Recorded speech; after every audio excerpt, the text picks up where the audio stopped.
Scott. This is the West Ham Bitchfest. All right, we did this last week or a couple weeks ago.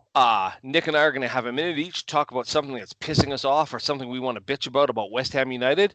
I've got the coin. Nick, you ready to call it? Ready to go. Call it in the air. Heads. It is heads. Nick, do you want to go first? Do you want me to go first? You can go first. I know you're dying to.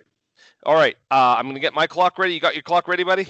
I got my clock ready. All right, 1, 2, 3, Marco Arnautovic, here we go. Ladies and gentlemen, Marco has left the building. We are both pissed off, and we're both really happy. Look, the dude delivered. He put goals in the back of the net. Not one person can tell me they were not totally either erect or close to it when he scored the 2 goals against Stoke a few years ago, when he's walking out there shaking his finger at Mark Hughes, who is a complete wanker. But here we are. We're getting ready to go in the season. We all saw the video, or should have saw the video somewhere in January, where he went, "Oh, I'm all good. I'm committing myself to West Ham." Look, he's after money. You know what? That's okay. It's okay for you, me, Nick, anybody to go out and make money doing their job. What's not okay is to make a commitment to a job and then say back off. Look, everybody's got to do what they do. Everybody's got to make their money. Marco, shut up, sit down, play football, and you are done. Call it. On the dot. It's like I knew what I was doing tonight. So, in the whole time. And I kept the profanity down to a minimum. And tonight, I did not call Manuel Lanzini Dimitri Payet. You'll love to see it. Nick, you've got 1 minute. Tell me what you're going to talk about, Nick. I'm going to talk about Chicharito and people's underestimation of our flat Mexican striker. Nick, you have 1 minute. 3, 2, 1, go. Okay, so I'm a long fan of Chicharito. One of my best friends growing up is from Mexico, has long been singing his praises. So when he came to West Ham, I was incredibly grateful.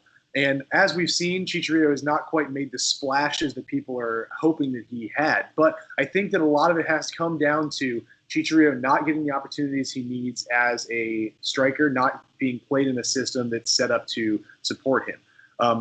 Just some quick stats. Chicharito has been a sub in just 30 seconds. Just under half of his appearances for West Ham. A handful of those in both seasons have been on the bench and never subbed into the game. Additionally, during the Moyes era, rarely got started whatsoever. The guy is meant to be played. He's meant to be started. He's meant to be started in a system where he is not the sole striker responsible of occupying 2 center backs. And when he has been in systems that allow him to function as the fox in the box we know him to be, he has been prolific. 1 minute. On the nose. Nick Stamper calling it. Nick, I'm with you, man. You know what? It looks like he got handed the number 9 today. Either they've already traded him and they haven't told us, or he is really our number 9 this year. You're going to hear about Sebastian Haller a lot this week. Everybody out in West Ham fan land, go look up Jonathan David. He's our striker of our future. He's a man who won the Golden Boot at the Gold Cup.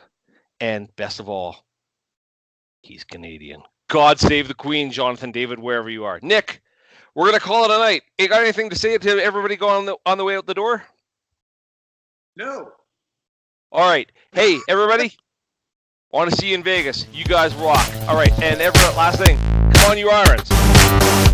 All right. And, hey, Nick, that was really good. And we're going to talk here for a second while we have the